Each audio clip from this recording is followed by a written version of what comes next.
An accused killer admits to the murders on camera after he allegedly killed his ex and her 4-year-old daughter. Do you regret what you did? Completely. You regret what you did? I would kill me. And he even tells reporters how he hopes to die. You hope for the death penalty? For what I did, lethal injection is the easiest thing for me.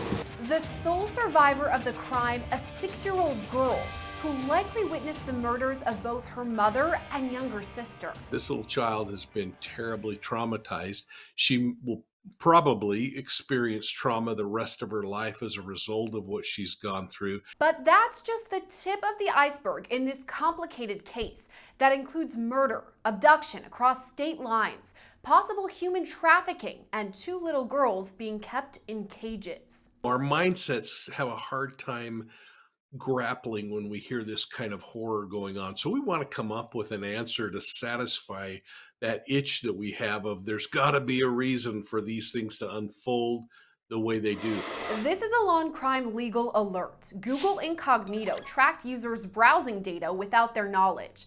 Mass Tort Alliance, one of our legal sponsors, is helping users file for compensation due to Google users' privacy issues surrounding Google Incognito. If you've used Google Incognito anytime since 2016, you can start your claim in less than 10 questions at incognitoclaims.com/LCnews. On June 13th, an Amber Alert was issued for 4-year-old Callie Brunett and her 6-year-old sister. Both girls were missing from their Ranger, Louisiana home. But that's not all that was amiss. Their mother, 35-year-old Callie Brunett, was found in the home's bedroom, brutally murdered. To understand the early stages of the investigation, I spoke with retired police commander and host of the Profiling Evil podcast, Mike King. Well, I think the first thing that jumped out to me was this idea that there's got to be a nexus between the suspect in these kinds of cases and the victim.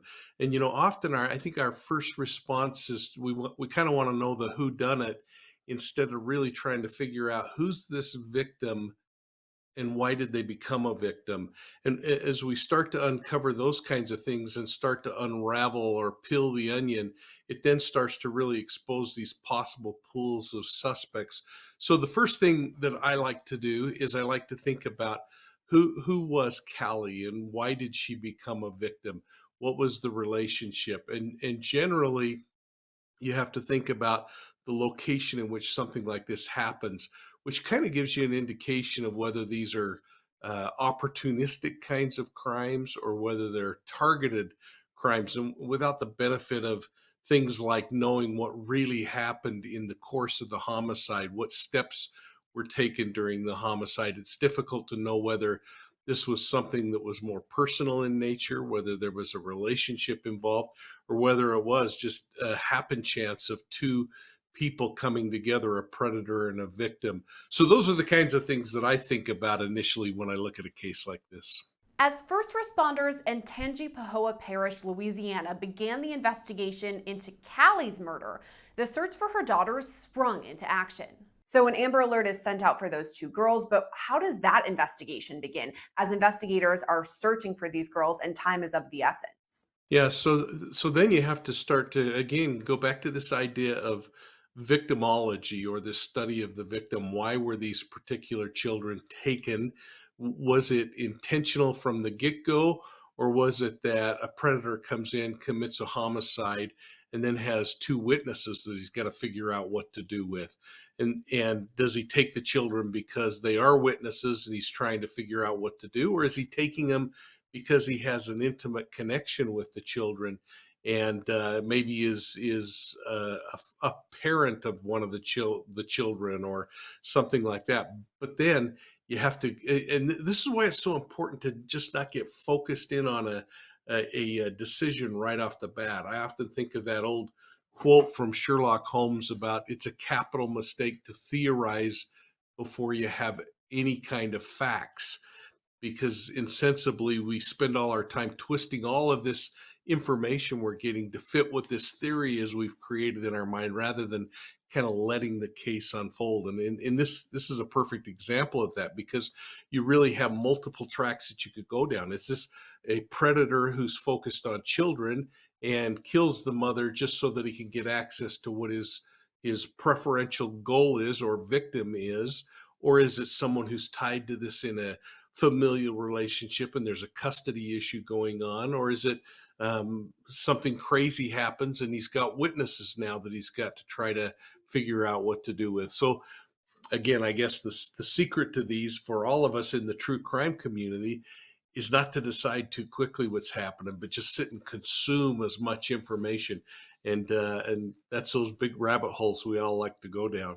Early on, investigators noted that Callie's vehicle was missing along with her 2 daughters. Investigators received a tip that the vehicle was spotted about 2 hours north from the crime scene near Jackson, Mississippi. Well, what investigators were able to do in this case, the initial crime scene was in Louisiana, and then they tracked the suspect here all the way to Jackson, Mississippi in that area because the victim's vehicle had been spotted there. So right away to me, I'm hearing we're crossing state lines. That makes things federal. Does that make things more complicated in terms of the investigation? Well, certainly. I mean, you'd love to have something happen in a capsule where you've controlled everything and you've got everything at your fingertips when someone leaves the area, and this idea that potentially the children may have left the area. I don't think that really unfolded until if I'm kind of understanding what's going on in the recent comments made by the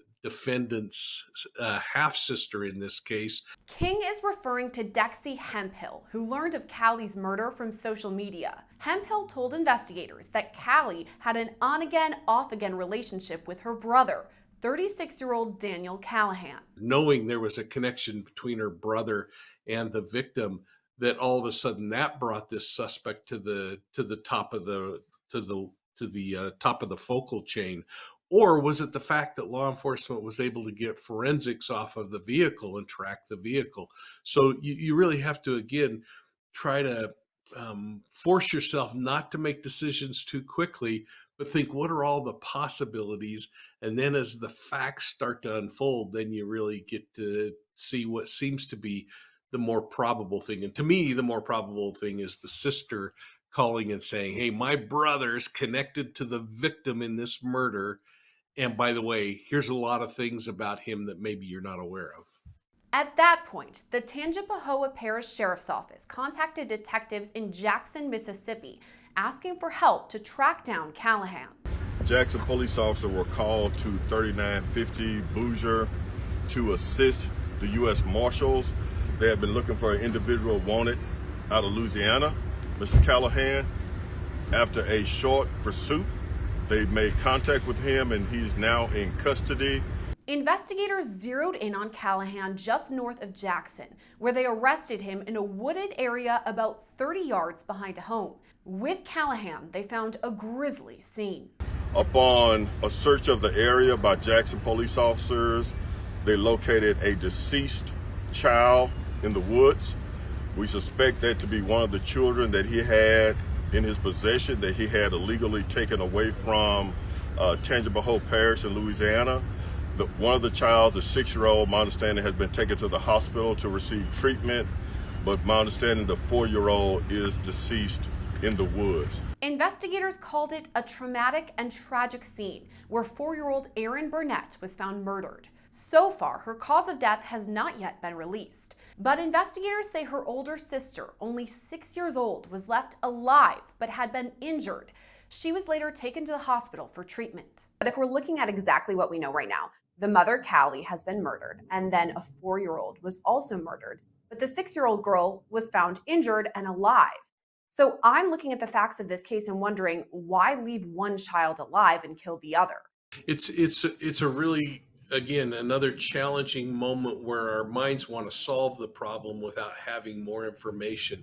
So for me, what I do is I start putting into buckets these kinds of information, and I try to use that authoritative information to help kind of supplant and help me as I develop a theory. But so you got to think about the fact, okay, was the smaller child a bigger problem to manage? And so was the child executed because they were a bigger problem? They were going to scream more, or they were going to cry, or wouldn't stop, or wouldn't comply, and that would expose the defendant of capture more quickly? Is that the reason for the murder? Or is it that the defendant is uh, more prone, or his preferential child victim, if that's the motivation for the crime spree, if the motivation is that age of child, then the other just is kind of collateral noise. And again, to take just one child and leave the other leaves a witness. So is it all part of a bigger scheme? Who knows at this point? But you have to keep all of those things as considerations without making any decision. That's probably the biggest challenge as an investigator, is you get these little nuggets and you think, well, there's my answer. And you have the community demanding an answer. You have a police chief demanding an answer. You have, family members who have just lost loved ones demanding an answer. And this there's this incredible tug on you to try to solve the problem. And yet sometimes you just need to give it more time and let the thing bake a little longer. And then you get all the information that you really need to make the case. At the same time first responders rescued the 6-year-old girl, they also found cages at the scene.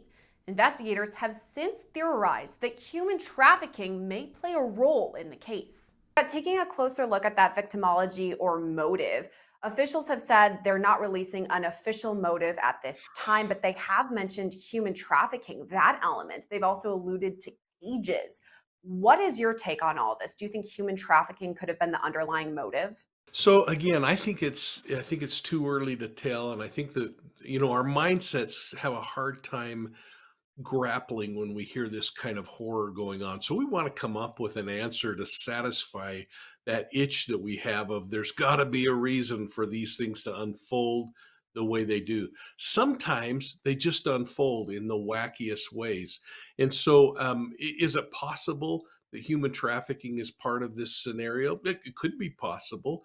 Is it possible that the police chief, when he says, hey, I think maybe there's human trafficking, may have been just swagging at something because he found that one of the children had been kept in a dog cage?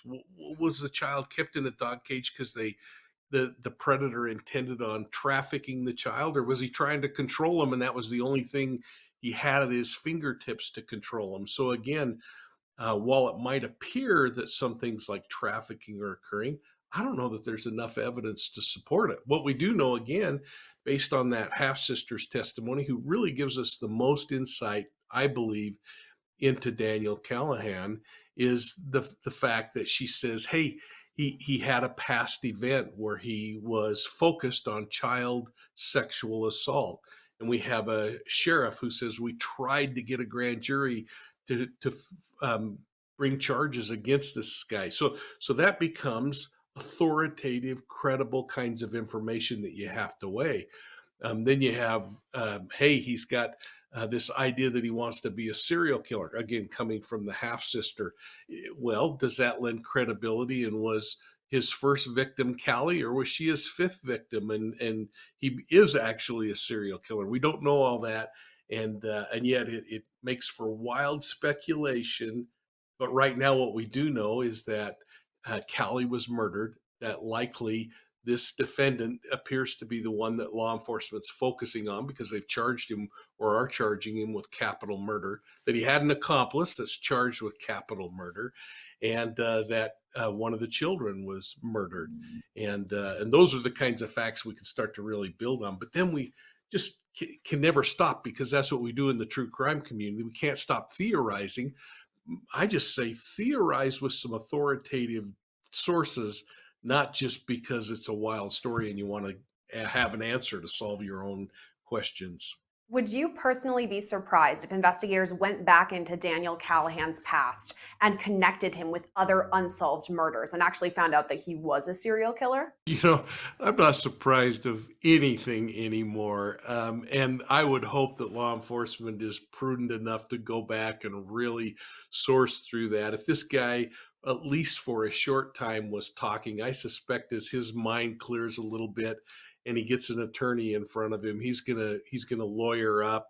He's gonna say, hey, I may have said I wanted to be executed, but I really don't. I mean, things are going to change a lot over the coming days from what he's said initially. But absolutely, you would expect that law enforcement would research that and go back and look at everything he's been involved in. I know that the FBI have set up a tip line or a tip chain where people can weigh in if they've been connected to him in any way. And I think there's going to be a ton of intelligence that comes in as a result of those kinds of things. And frankly, what we're doing here and exposing more and more of this story so that people, as they hear about it, spread it. Because you think about the half-sister, she didn't hear about this crime for several days. Callihan was taken into custody and now faces charges of first-degree murder, sexual battery, and kidnapping. After news of his arrest broke, local TV stations met up with Callihan as he was being transported to the Rankin County Jail. He straight up admitted to 4-year-old Erin's murder, telling reporters, quote, "I did it." Why? Why did you kill the 3-year-old girl? I have no reason for what I did. Callihan told reporters he was sober at the time of the girl's murder, but had been prescribed Lexapro.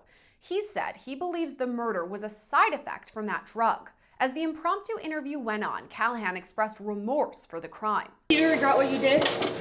Completely. You regret what you did? I would kill me. Callihan suggested he be executed with the lethal injection before describing his past history with multiple personality disorder. Are you pretending to be crazy? Oh, I'm not pretending to be crazy, but look me up in Region 8. Borderline multiple personality disorder. You better look it up. So you have no... Be crazy. I'm certified. I was only out of nut house 2 weeks now. Beyond Callihan's apparent history with mental health issues, he has a long history of criminal activity dating back to 2008. In Tangipahoa Parish, he's been arrested 8 times since then on charges of burglary, theft, aggravated battery, simple burglary, and simple assault. He was sentenced to 12 years behind bars, but that was suspended.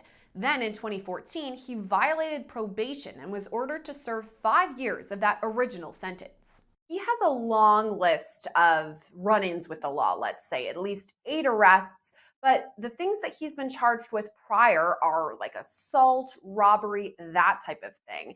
Is this foreshadowing leading to abduction and capital murder? Should we have been nervous about his past rap sheet? Yeah, that's kind of a difficult one because what we do know are those property and more financial kinds of crimes that were being committed.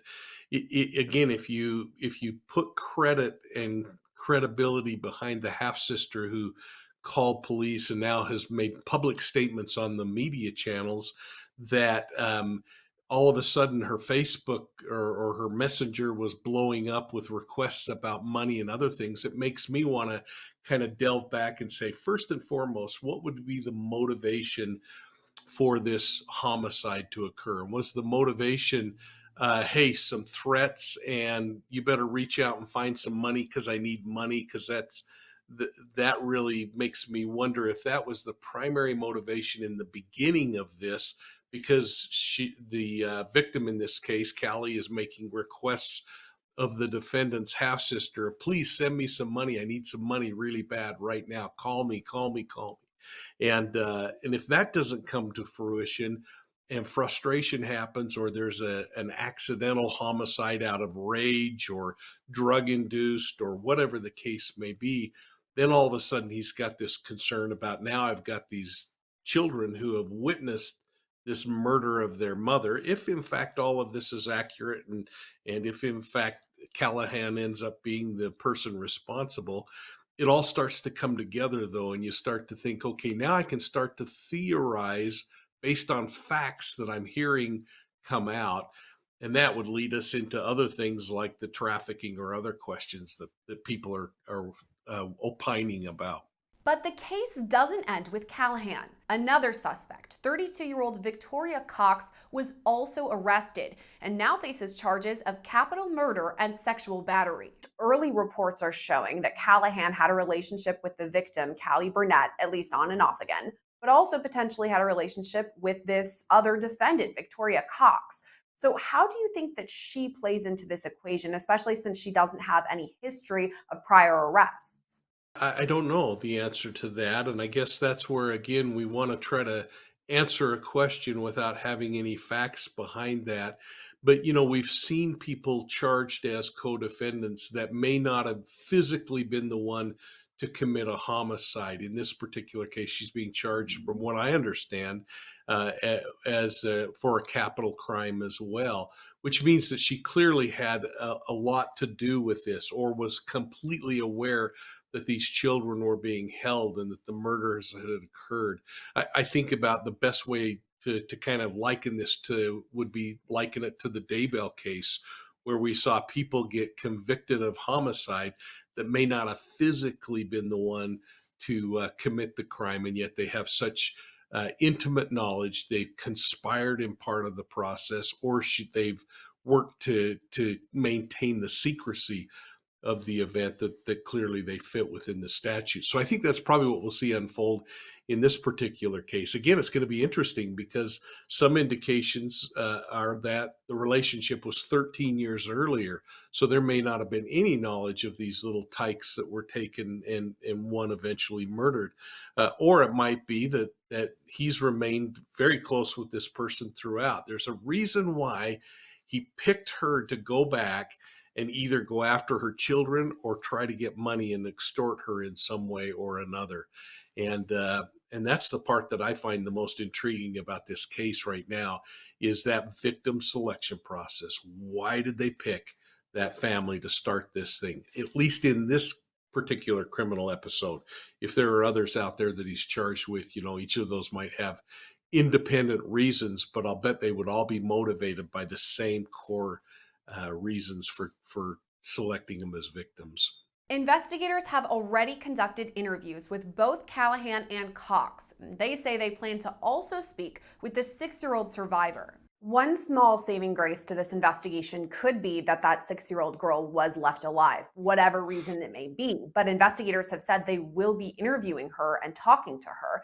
Now, obviously, she's undergone some pretty severe trauma, compounded with the fact that she's only 6 years old. She's in kindergarten or first grade. So how do investigators go about talking to somebody about something so traumatic and tender when she's so young?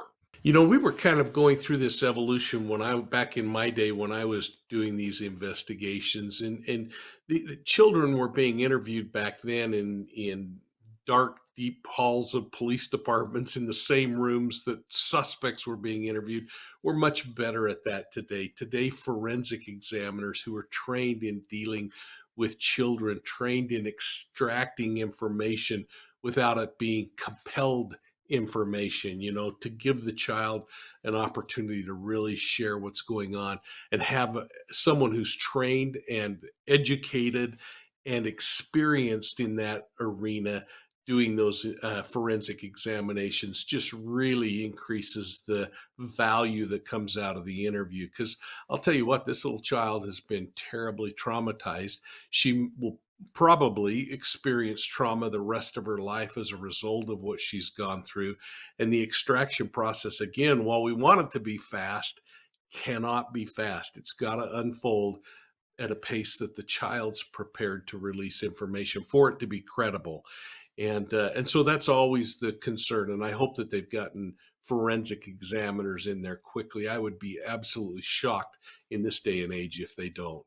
Talking about that little girl's testimony or interview, if this case does go to trial down the line, I mean months and months down the line, and she opens up a bit more, is it possible that she would be placed on the stand if Daniel Callihan and then his co-defendant, potentially Victoria Cox, actually are tried?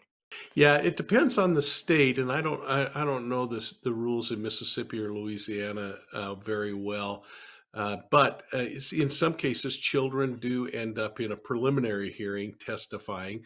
In many cases nowadays, because of the advocacy rights that have happened with children, and I was fortunate to be involved in putting the second Child Justice Center in the United States into place back in 1991. So I really have a passion for the fact that with those efforts changed a lot of laws that allowed the forensic examination to be the testimony of the child. But in some cases, the child has to testify. And that's, to me, really troubling because, in some cases, that's a time when a defense attorney and can be a little more aggressive with a person on the stand testifying than in a trial, because a defense attorney is not going to want to anger a jury by being aggressive with a little child. But when it's just a judge being the fact finder in a preliminary hearing, my experience always was that sometimes children were pushed just a little bit harder there, where they might not in a trial because of fear of having a jury turn against you. So I always worry about that. I hope that they're in a position that forensic examinations are entered as the evidence, and that child doesn't have to face that predator. Officials say the case is still early on in the investigative process, but King has a guess for what's next to come. What do you think we can expect moving forward in this case? Well, I think number one, we're gonna have slowly there'll be a little more information released, and it'll probably come through, like we're seeing now, family members or neighbors or someone who exposes something. I think law enforcement will try to keep it pretty close to the vest what they're doing at this point, although they've done quite a bit more, even with the perp walk. I've never been a fan of the perp walk, but to allow this guy to sit and chat with the press, those kinds of things I think are going to end now, because the lawyer's going to get involved and they're going to start to protect the rights of Callihan. I think we can likely expect that there'll be maybe a negotiated plea at some point that will deal with his mental competency. But first and foremost, there'll be a process probably where they'll try to get him into evaluation and try to decide whether he is competent to stand trial in a case like this. And if not, then we might see some pleas and I think that both Louisiana and Mississippi allow not guilty by reason of insanity, but I'm not exactly sure. So hopefully one of your viewers will reach out and say, "Oh no, let me straighten you out on that." To me, it really boils down to having patience at this point to let information naturally unflow, or to naturally flow out. And I'll tell you, I guess the drum I continue to pound on in this true crime community is, don't buy into the conspiracy theories. Let things come out in an authoritative way, and they usually end up making sense when we do. But I just think it's going to really boil down to having the patience to let the information fold out.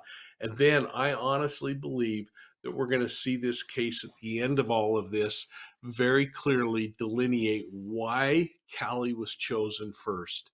The children, whether they were preferential victims and the target of this guy's, if he's in fact responsible, the target of all of his predatory actions, or if it was just functional and I've created this mess for myself. What am I going to do now to keep from getting caught? Because I don't believe for a minute these predators like this want to be caught.